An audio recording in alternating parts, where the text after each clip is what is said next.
1979년 10월 26일 밤 7시 40분 대한민국의 대통령 박정희가 살해당합니다. 글을 쓴 사람의 이름은 김재규. 대통령 독재체제인 유신체제 하에서 대통령의 하수인 역할을 했던 중앙정보부의 부장이죠. 그는 왜 자신이 모시던 대통령을 쐈을까요? 오늘 미리 만나볼 영화 남산의 부장들은 대한민국 현대사의 가장 인상적인 사건 중 하나인 박정희 암살 사건을 다루는 영화입니다. 영화 남산의 부장들은 대한민국의 언론, 정치, 경제계의 비리를 다룬 영화, 내부자들을 통해 대중들에게 눈도장을 찍었던 우민호 감독의 신작입니다. 과연 이번에는 미흡했던 연출과 시나리오로 실패했던 영화 마야광을 넘어설 수 있을까요? 동명의 원작 소설 김충식 교수의 남산의 부장들을 원작으로 하고 있는 영화이며 박정희 정권 18년을 다룬 방대한 소설의 분량 중 11.6 사태가 발생하기 40일 전을 시간적 배경으로 설정하고 있습니다. 그 40일간 박 대통령 주변 인물 간의 여러 갈등 관계를 중점적으로 그려낸 작품이죠. 남산의 부장들은 감독의 전작 내부자들에서 인상 깊은 연기를 보여주었던 배우 이병헌과 박도원, 이성민, 이준, 김소진까지 여러 연기파 배우들이 출연한다는 점에서 인상 깊은 작품이 아닐 수 없습니다. 그럼 지금부터 여러분들께서 영화를 이해하는 데 도움이 될 만한 정보들을 바탕으로 이야기를 해보도록 하죠. 영화 속 이병헌이 맡은 김규평의 실제 모델입니다. 1926년 경북 구미 선산 출신으로 9살 형인 박정희와 같은 고향에서 나고 자랐습니다. 해방 이전 일왕에게 충성열서를 바치고 만주 국군에서 활약하던 박정희와 같이 김재규 또한 일본국 특별 간부 후보생으로 일본군에서 활동했던 인물입니다. 이어 해방 이후에는 두 사람 모두 교직 생활을 하다가 육사 2기로 동기가 됩니다. 한국전쟁을 겪고 이승만 정권 하에서 세력을 키워가던 중 1960년 5.16 쿠데타가 성공하게 되고 김재규는 박정희에 의해 호남 비료 공장의 사장이 됩니다. 이후 박정희 정권 하에서 각종 군요직을 맡는 등 엄청난 권력을 획득을 하죠. 유신체제가 시작된 1972년부터 박정희의 전폭적인 지지를 받아 1973년 그 이름도 유명한 유신정오회 소속 제9대 국회의원에 당선되게 됩니다. 1974년 건설부 장관, 1976년 중앙정보부 부장까지 무소불위한 권력을 누리게 되는 인물이죠. 2006년 2월 전 청와대 비서실장 김계원이 월간 조선에서 인터뷰한 내용에 따르면 박정희 대통령은 아무에게나 말을 놓지 않는데 김재규에게는 동생처럼 이야기했다라는 말이 등장합니다. 같은 고향 출신의 일본군 활동, 학교선생, 육사 2기 등 공통되는 여러 배경들이 바탕이 되어 박정희는 김재규를 엄청 신뢰했다는 것이죠. 11.6 사태가 벌어지기 전까지 김재규는 박정희의 충성스러운 개였습니다. 그런 그가 어찌하여 자신을 신뢰하고 밀어주는 박정희를 쏴 죽인 걸까요? 이에 대해서는 뒤에서 다루도록 하죠. 박동선 사건이라 불리는 코리아 게이트는 그 내용이 워낙 복잡하고 방대하여 최대한 짧게 요약해서 설명드리겠습니다. 때는 1970년대 자유민주주의를 수호하는 미국에게 있어서 박정희 정부는 항상 눈의 가시였습니다. 특히 1969년 제37대 미국 대통령 닉슨의 독트린을 시작으로 세계적인 평화 분위기가 시작되었죠. 하지만 군부 독재를 펼치고 있었던 박정희 정권은 미국에게 눈도장이 찍혀있던 상태였습니다. 바로 이러한 분위기 속에서 박정희는 세간의 눈을 가리기 위해 7.4남북 공동성명을 발표하여 북한과의 화해 분위기를 위장한 것이죠. 그럼에도 불구하고 미국에서 한국을 바라보는 시선은 좋지 않았고 주한미군 감축이라는 소식까지 들려오게 됩니다. 이에 박정희 정권은 미국의 여러 정경계에 로비의 필요성을 느끼게 됩니다. 하지만 박정희는 이승만과 달리 미국에 인맥이 없었고 미국에서 자신의 손과 발이 되어줄 사람을 찾게 됩니다.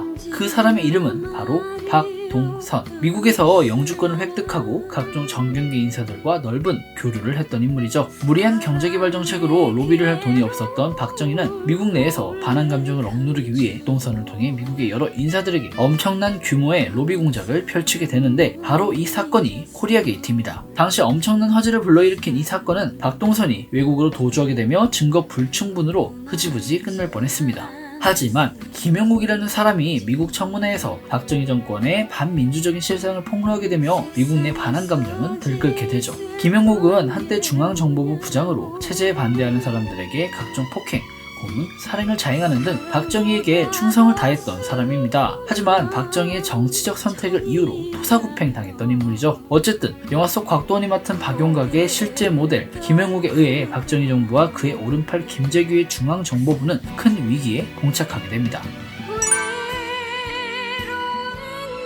1909년 10월 26일 안중근이 이토 히로부미를 암살한 후 70년이 흐른 1979년 10월 26일 대한민국의 대통령이 사망하게 됩니다. 사건 발생 후 치러졌던 김재규의 재판 기록을 보면 다음과 같은 증언 기록이 있죠.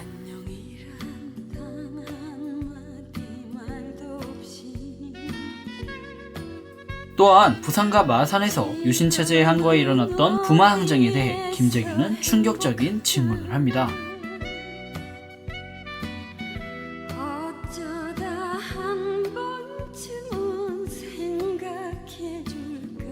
즉, 자신은 이 땅의 민주주의를 위해 대통령을 죽일 수밖에 없었다는 것이죠. 그리고 자신은 시대의 영웅이 될 거라고 말합니다. 실제로 김재규의 행동을 업적으로 평가해야 한다느니 김재규 평전이 등장하는 등 김재규를 민주 열사로 바라보는 시각이 존재합니다. 하지만 저는 그렇게 생각하지 않습니다. 위 증언들은 모두 사건 발생 후 김재규 본인의 의견에 지나지 않기 때문입니다.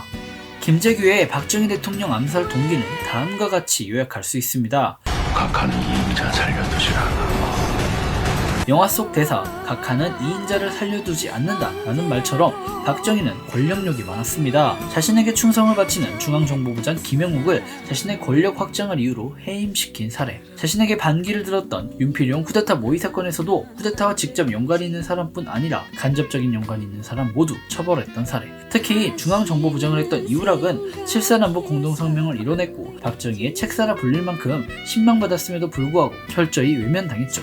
박정희는 누구도 넘봐서는 안 되는 무소불위의 1인 독재 체제를 원했던 겁니다. 또한 이우락이 물러나고 중앙정보부장이 된 사람이 바로 김재규입니다. 박정희의 권력욕에 의해 몰락해가는 전임자를 지켜봤던 사람으로서 박정희에게 어떻게 보여야 하는지 잘 알고 있죠. 게다가 불과 2개월 전 박정희 정부가 미국의 군사 원조를 받기 위해 미국의 각계각층에 로비를 했다는 코리아 게이트 사건이 터졌습니다. 김재규 입장에서는 신임 중앙정보부장으로서 현 혼란 상황을 바로 잡아야 한다는 막중한 책임감이 있었죠. 즉, 시종일관 박정희의 눈치를 봐야 하는 자리가 바로 중앙정보부장 자리였던 것이죠. 하지만 경쟁자가 등장합니다. 바로 차지철이죠. 5.16 쿠데타에서 박정희의 개가 되었던 그는 박정희와 고향도 겹치지 않고 육사 출신도 아니었기에 항상 콤플렉스를 가지고 있었던 인물입니다. 박정희의 눈에 들어서 경호실장이 되었지만 육사 출신의 동양 출신이었던 김재규와 항상 대립할 수밖에 없었죠. 특히 경호실장의 권한을 뛰어넘었던 월권행위들은 김재규의 눈에 날 수밖에 없었습니다. 하지만 박정희 대통령은 그를 신임했고 차지철의 행동에 간섭하지 않았죠. 이 두 사람의 대립이 본격화된 사건이 바로 1979년 10월 16일 부산과 마산에서 일어났던 부마항쟁입니다. 부마항쟁에 대한 조치를 취해야 한다는 자신의 의견이 묵살되고 김재규는 박정희의 눈에 나게 되죠. 반대로 강경 진압책을 내놓았던 차지철은 승승장구하게 됩니다.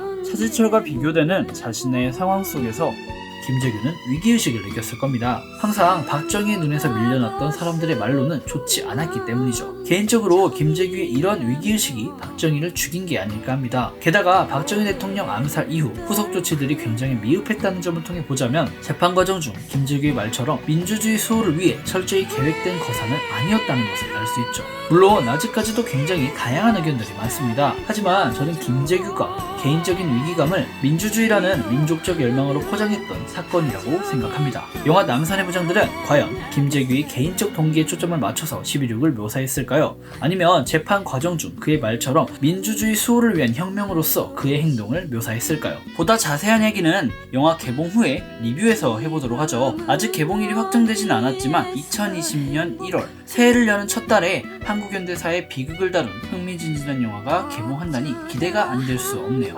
지금까지 윤공이었고요. 영상이 유익하셨다면 구독과 좋아요, 알람 설정 부탁드립니다. 그리고 영화에 대한 여러분들의 생각을 댓글로 달아주시면 감사하겠습니다.